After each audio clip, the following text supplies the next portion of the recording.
Bueno, aquí continuamos en esto que se llama cooperación milenaria. Estamos con el licenciado Alejo D'Amico, que tiene más de 40 años de experiencia en cooperativismo, no solamente de estudio, porque es licenciado universitario, sino que además lo ha puesto en práctica, lo ha desarrollado, lo lleva en la piel, en la sangre al cooperativismo.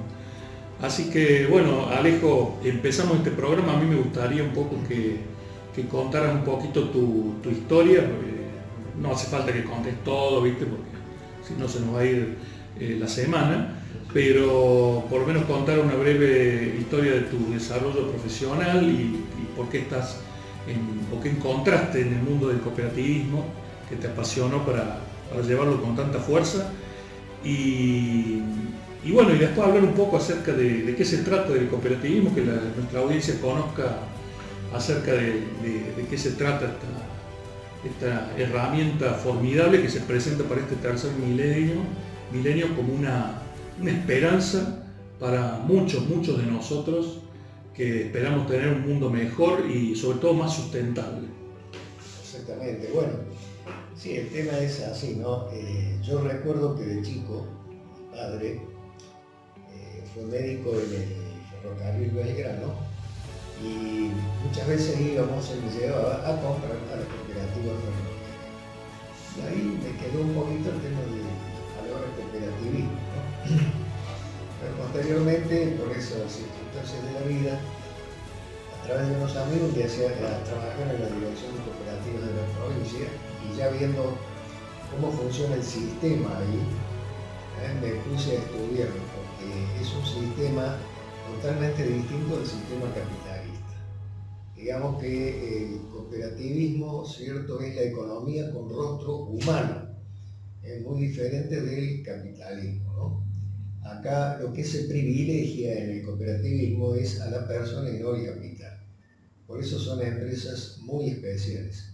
No tienen finalidad de lucro, sino que tienen como finalidad proveerles de servicios a aquellos que son sus socios, que son sus dueños. Y bueno, así viene el tema. Les vuelvo a repetir, viendo cómo funcionaba esto, me llevó a ponerme a estudiar, hice hasta una licenciatura y actualmente estoy dictando clases en la Escuela Superior de Comercio Manuel Belgrano, de la Universidad Nacional de Córdoba, que en esa escuela se dicta la única carrera de cooperativismo que se está dando en Córdoba, que es una Tecnicatura Superior Universitaria en Administración de Cooperativas y Mutuales. Una carrerita que lleva 3 años en nivel terciario.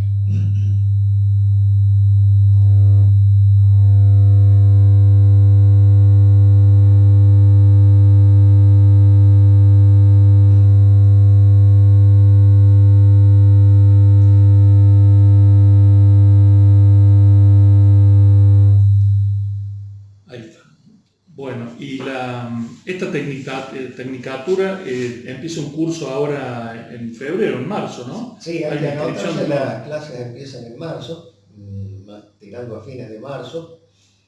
Y bueno, la carrera tiene un pequeño costo de inscripción y después una cuota muy módica todos los meses y el mismo colegio provee el material de estudios.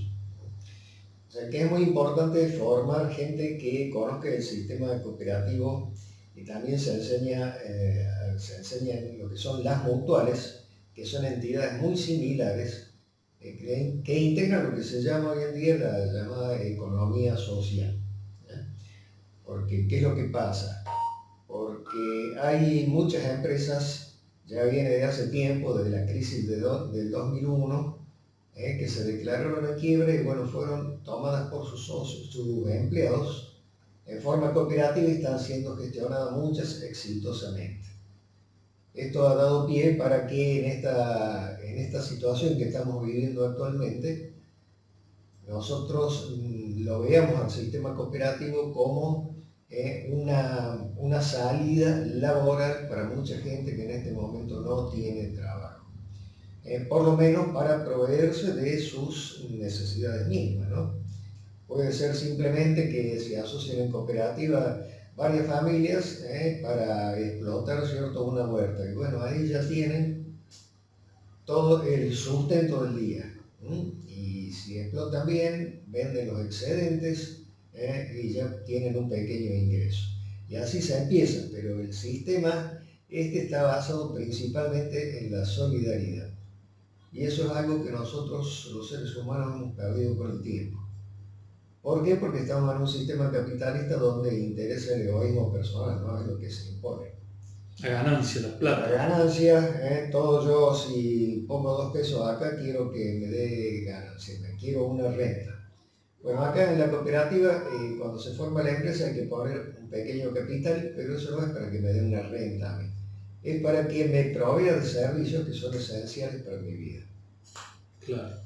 Y además está hecho con la idea de complementar posibilidades o potencialidades de cada uno, ¿no? En la época de las cavernas, la gente quería cavar una cueva y bueno, estaban los más fortachones, seguramente habrán empezado a cavar, y los más débiles quizás llevaban y traían el agua, y algunos a lo mejor hacían el asado.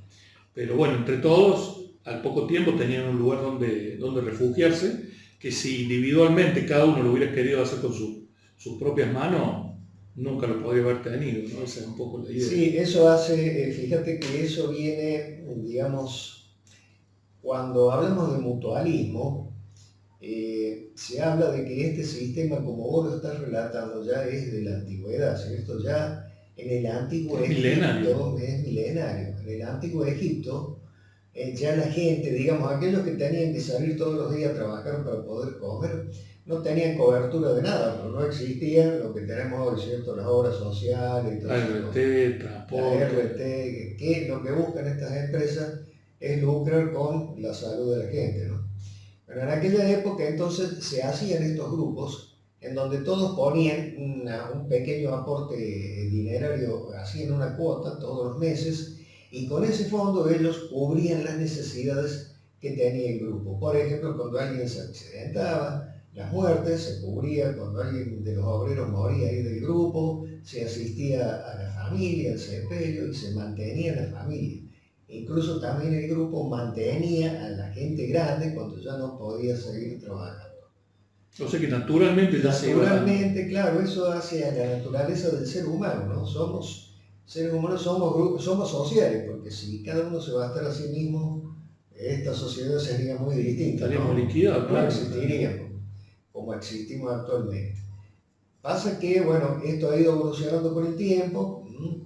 Fíjense que en la antigua Grecia existían las sodaliquias y las hetairas, que eran sociedades de este tipo, como yo comentaba, ¿no? Ponían una cuota mensual, hacían un fondo, hacían un pozo y con eso cubrían las necesidades. Fíjense que estas entidades incluso se daban préstamos en dinero para aquellos que, por ejemplo, habían tenido alguna explotación propia y habían fracasado con la explotación. Esta entidad les daba el dinero para que empezaran de nuevo con su explotación. Y lo más particular de esto es que iban a devolver el crédito que le habían dado cuando mejorara su suerte. Es decir, que la entidad dejaba que el individuo progresara. Cuando ya estuviera su negocio caminando y pudiera pagar, ahí iba a pagar el crédito. Mira, qué interesante. Es decir, no creo que los bancos hayan sacado la idea de ahí, ¿no? Porque es todo lo contrario. Todo lo contrario. Bueno, vamos a ver si Gustavo nos consigue un lindo tema para poner y ya continuamos con Cooperación Milenaria.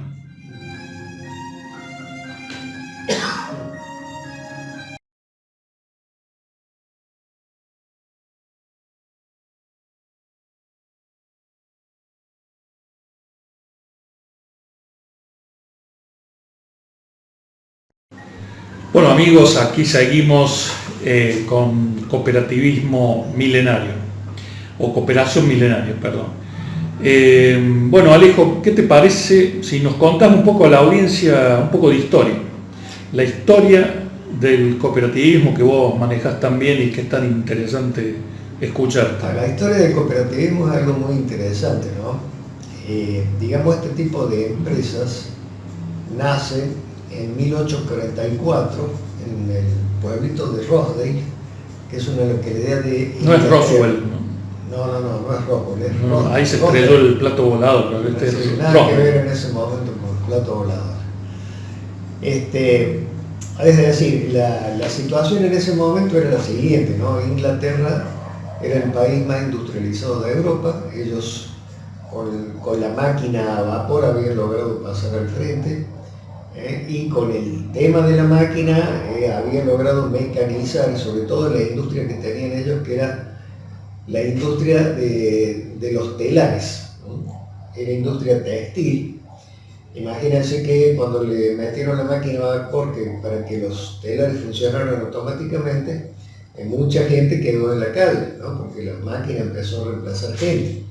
Aparte que, digamos, la situación era grave, era una situación muy difícil en la sociedad, porque había muchísimo hambre, mucha miseria, gente que trabajaba de sol a sol, sin días de descanso, por un plato de comida, hombres, mujeres y niños. Y había también cierta inquietud en la sociedad por parte de los pensadores, gente que estaba más vinculada al ámbito religioso, ¿no? Había cristianos, había evangelistas, ¿cierto? Había gente de todos los... Claro, que veían que había demasiada pobreza. Venía viendo demasiada pobreza y la explotación que se hacía, ¿no? Y bueno, todos empezaron, cada uno empezó a proponer, a ver sus ideas, a ver cómo se podía salir de esta situación. Y ahí muchos empezaron a mencionar que la gente se debería agrupar, trabajar juntos, aunar esfuerzos en una empresa común, pero no se hablaba todavía de cooperativa. Incluso en algún momento se formaron sociedades, por ejemplo, se juntaban varias familias, juntaban algún dinero y arrendaban o compraban algún campo, algún predio, y establecían una granja. Y ahí se asignaban tareas para cada uno, es decir, cada uno tenía la tarea que tenía que hacer todos los días ya asignada. De la explotación de la granja se autoabastecían estas familias y vendían los excedentes. Mirá. Ahora, al resultado, el dinero resultante de los excedentes se lo distribuían entre ellos, pero no se lo distribuían en función al capital que habían aportado a la explotación, sino que se lo distribuían en función al trabajo que cada uno le había aportado a la explotación. Es decir, el que había trabajado 5 horas iba a cobrar menos que el que había trabajado 8. Estas granjas no tuvieron mucha vida porque, bueno, algunos entendidos opinaban que el Estado las tenía que subsidiar permanentemente, otros que no, que se tenían que mantener solas. O sea, este es un ejemplo para ver cómo se fue ensayando, cómo se fue probando en la sociedad, buscando alguna otra forma societaria que les permitiera mejorar su calidad de vida. Hasta que en un momento dado se juntan 28 desocupados, eran 28 personas que habían hecho una huelga ahí en una tejeduría para que les pagaran mejor y los habían echado directamente. Y estos 28 desocupados con mucho esfuerzo, de los cuales 27 eran analfabetos, ¿no? Mirá. Y también eran 27 hombres y una mujer. Juntan con mucho esfuerzo, van aportando y juntan 1 libra esterlina cada uno, ¿no? Con ese capital de 28 libras esterlinas, ellos en octubre de 1844, presentan los estatutos de la Sociedad de los Equitativos Pioneros de Rochdale. Este nombre era nuevo, nunca se había escuchado, y el estatuto también era muy particular. Es decir, aprobando el estatuto... ¿Se sabe quién lo redactó ese y lo redactaron ellos, el que más tenía más conocimientos. Claro. Lo conversaron entre ellos, ¿cierto? Y el más ilustrado, digamos, era el que redactó el estatuto. Con mucho esfuerzo, ellos el 21 de diciembre de 1844 habían alquilado un sótano en una casa vetusta en las afueras del pueblo, en la calle Escuela de los Sapos, ahí en los suburbios, porque con ese capital que tenían no les daba para más, ¿no? Y el 21 de diciembre de 1844 abre sus puertas el almacén de los equitativos pioneros de Roswell. Ante la expectativa de todos los almaceneros del pueblo, porque abre un almacén nuevo que no va a ser la competencia. Claro. Y esta gente no abrió para competir con nadie, simplemente empezaron con el servicio de provisión, ¿no? ¿Qué hicieron? Y cada socio hacía sus pedidos de alimentos y vestimentas. La cooperativa compraba al por mayor y le entregaba a los socios a un precio mucho más económico que si uno iba a comprar el almacén de la esquina. Es decir, estaban eliminando el intermediario. Y además estaban aprovechando la posibilidad de juntando cooperativamente los fondos o los billetes o el dinero que tenía cada uno, les permitía alcanzar un mayor volumen de compra, entonces les permitía comprar más barato. Exactamente. Al igual que hacen las empresas, digamos, una empresa grande. Sí, exactamente. O sea que empezaron trabajando así con mucho esfuerzo, ¿no? Abrían una vez a la semana. El tema es que al cabo de 3 años, esos 28 socios eran más de 1800. Al cabo de 3 años. Al cabo de 3 años. O sea, en el segundo año empezaron a abrir 2 veces por semana, para recibir y entregar. Al cabo de 3 años, ese capital de 28 libras esterlinas era un capital de $75.000. Y la cooperativa operaba por más de $400.000 por año. O sea, comprando y entregando a los socios, ¿no? Esto fue ¿Ya en ese momento tenía algún reconocimiento del Estado británico o todavía lo hacían? No, lo que tenían era directamente la personería que les había dado en ese momento, ¿cierto? El Estado para operar, nada más. Bien. Y fundamentalmente, bueno, esta gente, digamos, empezó por ese servicio, pero ¿qué hicieron? Hay una frase muy interesante que dice que... ¿Ya se llamaban cooperativa en ese momento? Era la sociedad de los equitativos. Era equitativo, todavía no había aparecido el término cooperativo. El término cooperativa no existía, pero existían los principios cooperativos que se los habían fijado ellos en el estatuto. Ah, bien, que después lo vamos a ver en el otro bloque. Después lo podemos ver, ¿cierto? Pero, digamos que ellos se habían propuesto, como dijo algún autor después, ¿cierto?, reemplazar la miseria individual por riqueza colectiva. Mirá vos. Hacemos una pequeñísima pausa y después me explicas de qué se trataba esa idea. ¿Tenemos algún tema? Ahí está, buenísimo, gracias Gustavo.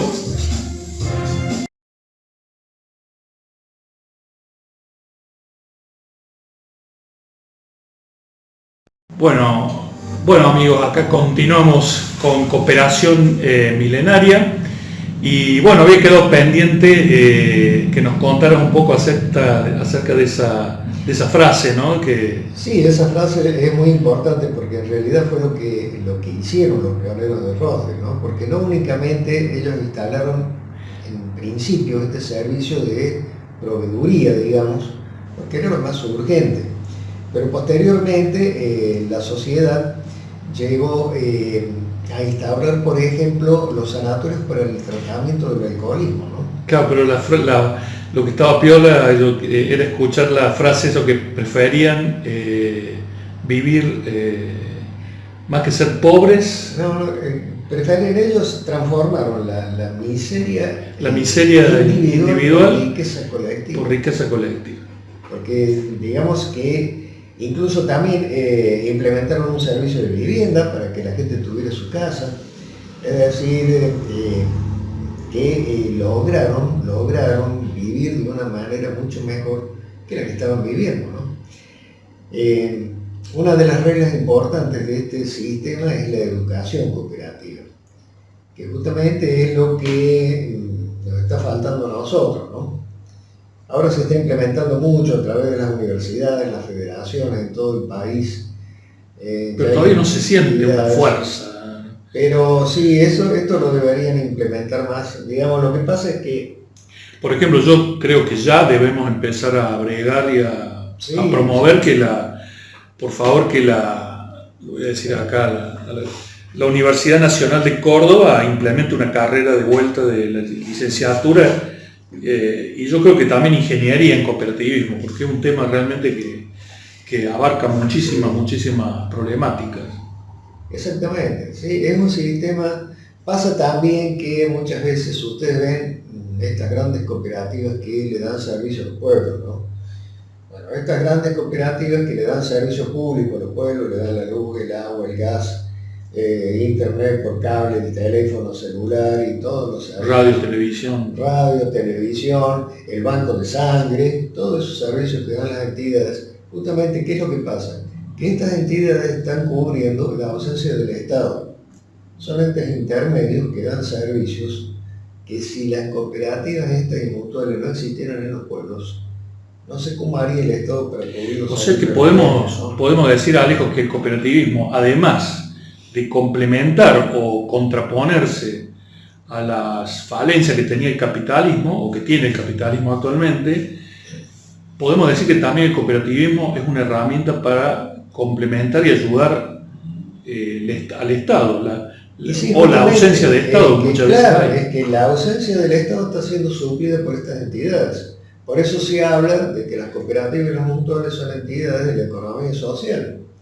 Es decir, el término de economía social surge ya a partir de la década del 90, cuando mediante el consenso de Washington, que se establece que el Estado tiene que ser un simple administrador y no puede brindar ningún tipo de servicio. Entonces, ¿qué es lo que pasa? Que se acaba el estado de bienestar, cuando el Estado cubría muchas necesidades de la gente. Y al acabarse eso, ¿cierto?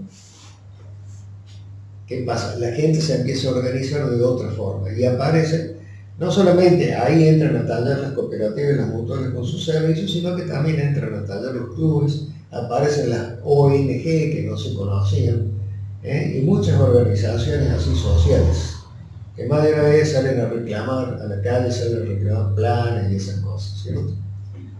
Pero es importante cómo funcionan estas entidades, sobre todo en los pueblos.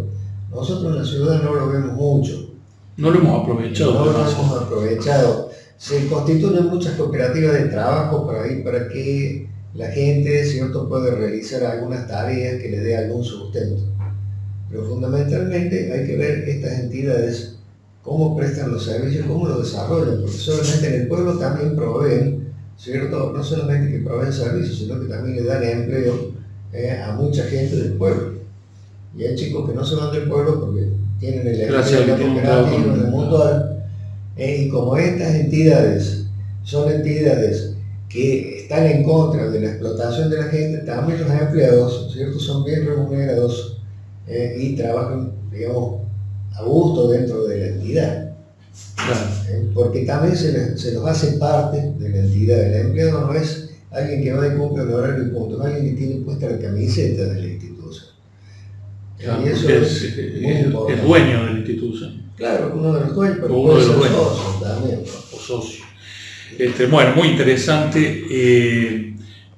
Bueno, como ustedes verán, la potencia que tiene el cooperativismo es infinito. Yo creo que pensando un poco en un tercer milenio, yo creo que debería ser una herramienta que aquí en Argentina, en Córdoba, deberíamos tomarla muy en serio, y quizás profundizar y desarrollar y difundir su práctica sana, transparente y efectiva, ya que puede ayudarnos a muchísimas personas, yo creo que a miles y a millones, a salir de la situación económica complicada que cada uno tiene, además de permitirnos desarrollarnos como país, como ya lo hizo el cooperativismo, que a través de ello se pudieron desarrollar muchas ciudades y pueblos que hoy constituyen nuestra República Argentina. Vamos a otro tema musical que nos va a elegir Gustavo y ya regresamos con más cooperación milenaria.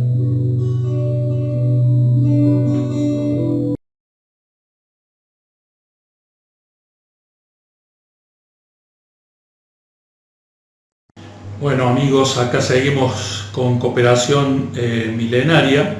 Y bueno, como les decía recién, empiecen a prestar mucha atención, cuéntenle a sus vecinos, amigos acerca de este programa que nace hoy, esta primera edición, y en la cual esperamos empezar a crecer, inclusive exponencialmente, porque como es un programa cooperativo, esperamos que, como pasó con nuestros antecesores de Rosdell, en 3 años se transformaron en miles. Y la idea un poco aquí que todos aquellos que estén interesados en salir de una situación económica, social o cultural determinado, vean que la problemática laboral se va complicando, empiecen a sumarse, a seguirnos, a aportar ideas, a aportar estudios, a intentar poner en práctica estos valores, estos principios cooperativos, que son una excelente alternativa para crear nuevas formas de ganar nuestro dinero, de trabajar sanamente, honestamente, sin depender absolutamente de nadie, pero sobre todo también tener una oportunidad, porque las cooperativas también están diseñadas para eso, ya lo vamos a ir a ver viendo a lo largo de los programas. Las cooperativas son una verdadera oportunidad de crecimiento personal, cultural y profesional, ya que tienen parte de sus ingresos, a diferencia de todas las demás modalidades, tienen que ser destinados a ayudar a las personas, al ser humano que hay en cada uno de nosotros, a crecer, a perfeccionarnos, a aprender y en lo posible después tener nuevos proyectos a partir de ese aprendizaje que hayamos conseguido. Vamos a continuar con Alejo contándonos acerca de la historia de los pioneros de Rosdell. Un poco habían llegado en un momento que ellos habían prácticamente multiplicado, podríamos decir, por no decir, no me alcanza, digamos, cómo poder decir, de $20 a 75.000, pero de 28 libras a 75.000 dólares. Pero bueno, un poco contanos cómo seguían entonces ellos en esa época tan difícil. Yo te digo, los primeros años fueron muy difíciles, pero una vez que fueron evolucionando, ellos destinaron, incluso en las reuniones que hacían en las asambleas, ya empezaron a destinar un porcentaje del excedente que le quedaba a la cooperativa para la educación cooperativa, porque ellos consideraban que eso era fundamental, que la gente tenía que conocer cómo funcionaban estas entidades, ¿no? Y por eso que la educación cooperativa es la regla de oro del sistema. Es un sistema que no discrimina absolutamente a nadie, es otro de los principios que ellos tienen, no hay ningún tipo de discriminación, absolutamente. Y tienen un sistema de administración que se administra de ellos mismos, es decir, designando un consejo de administración elegido por los socios en la asamblea. O sea, es muy democrática la cosa. Las cooperativas y mutuales son escuelas de democracia, ¿no? Este ejemplo que se dio acá en Inglaterra en esa época se desparramó por toda Europa, ¿no? En Francia, que todavía era un país agrícola-ganadero, tuvieron mucha preeminencia las cooperativas de trabajo, es decir, en donde todos los socios aportan su esfuerzo, su trabajo personal, sobre todo en la industria lechera, es decir, todos los tamberos, digamos, llevaban la producción de leche del día a la cooperativa, ahí elaboraban todo, vendían y se distribuían, digamos, el remanente de la venta, se lo distribuían entre ellos también en proporción al trabajo que cada uno le había aportado a la entidad. Como habíamos dicho ya al principio, ¿cierto?, en esas sociedades rurales que habíamos hablado. Y en Alemania también surgió un poco el tema, porque ¿qué pasaba también? Que el pequeño comerciante, ¿cierto?, el artesano tenía la vida hipotecada por el usurero, ¿no? Porque para comprar mercaderías, materiales, tenía que pedir la plata prestada. Y después, con los intereses que le cobran, nunca terminaban de devolver el crédito. Entonces, ¿qué hicieron? Con el capital que tenía la cooperativa, que aportaban los socios, se empezaron a prestar dinero entre ellos, a tasas muy reducidas, muy accesibles. Entonces podían comprar y podían devolver el crédito. Entonces ahí nacieron las famosas cajas de crédito cooperativas, que en la década del 70 acá en la Argentina el gobierno de Martínez de Oz las liquidó. Justamente porque le estaban haciendo sombra al sistema financiero argentino. Mira qué pena. Claro. Bueno, y este sistema, ya les digo, incluso las mutuales venían de antes, que son entidades, digamos, las mutuales, en lugar de aportar capital, todos los socios aportamos una cuota, como dijimos al principio, todos los meses, y de ese fondo nos damos servicios, ¿no? Y las mutuales tienden más a dar servicios sociales, pero muchas veces las dos entidades dan los mismos servicios, ¿no?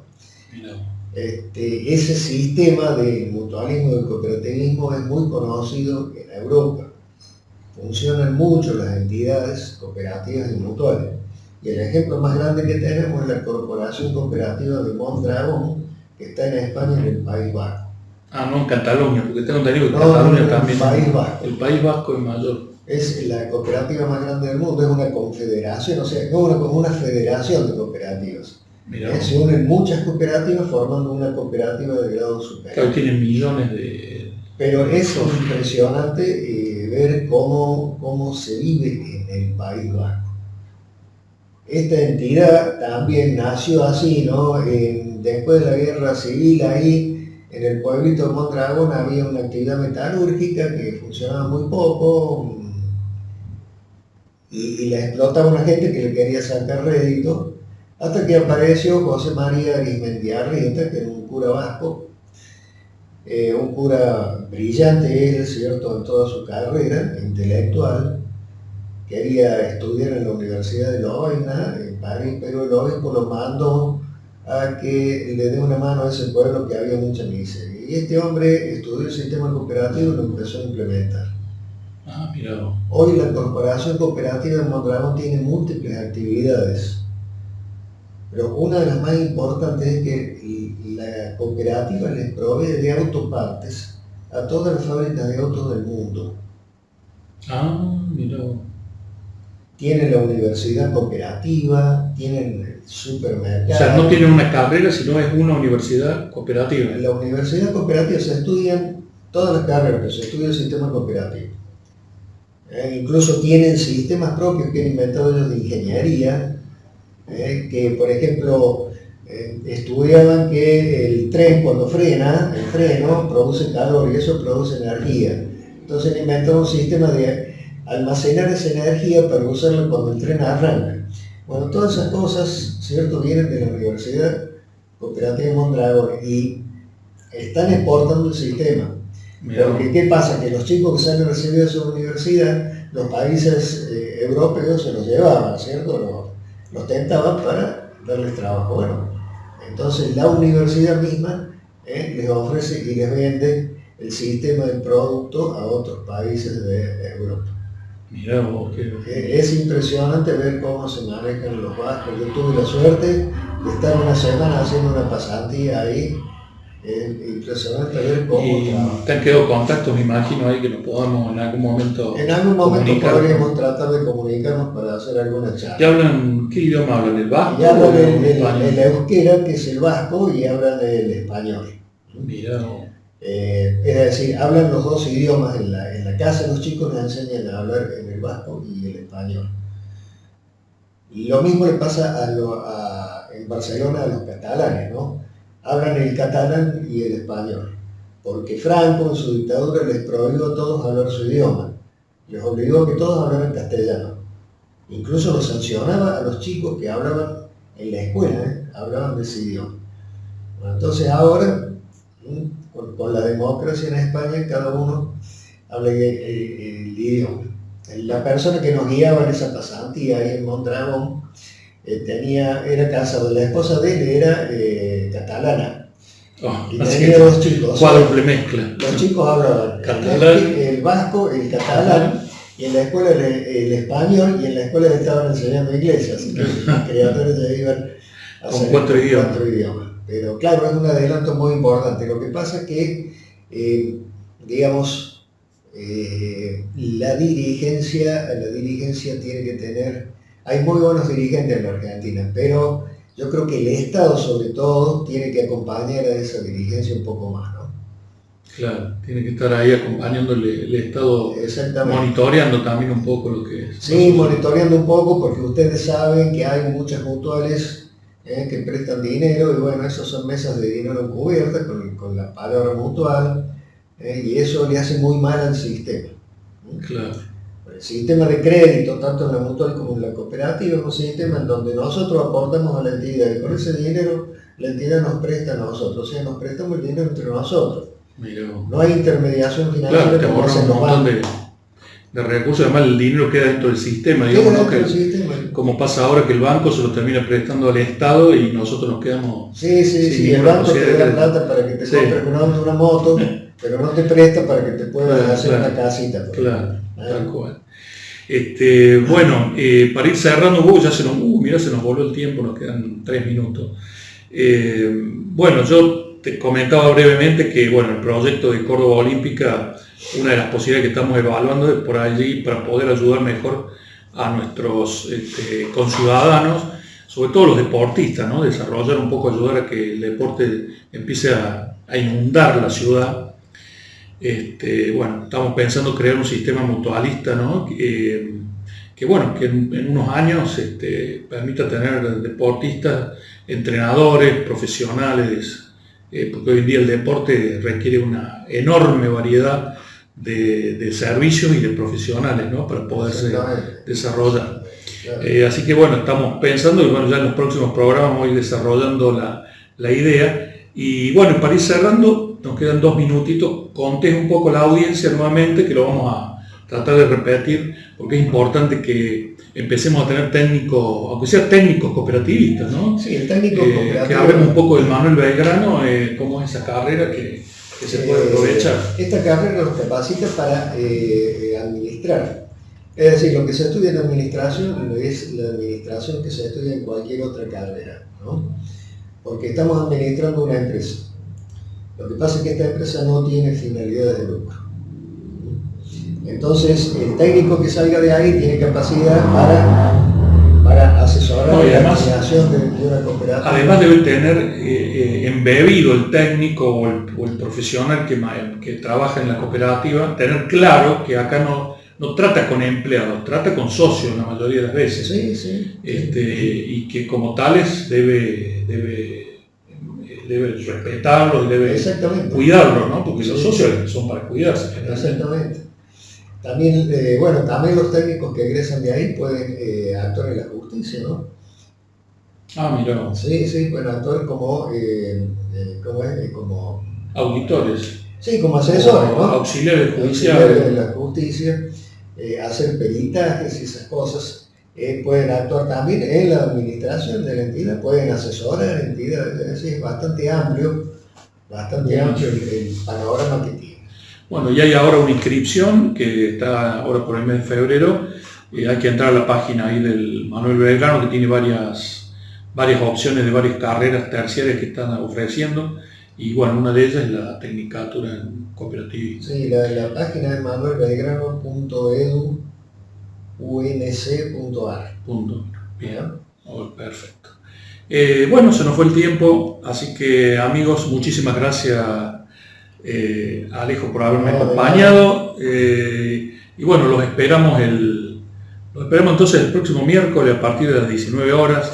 Ya le vamos a pasar teléfono, la página web, la página de Facebook, para que nos puedan enviar dudas, consultas, preguntas. Invitamos también a las cooperativas que quieran sumarse a este proyecto, que también lo hagan. Pueden aportar temas, pueden aportar vivencias, experiencias, consejos para todos aquellos que quieren ingresar al mundo del cooperativismo. Chao, un saludo, un abrazo grande, muchísimas gracias. Gracias Alejo, hasta la semana que viene. De nada, saludos gente.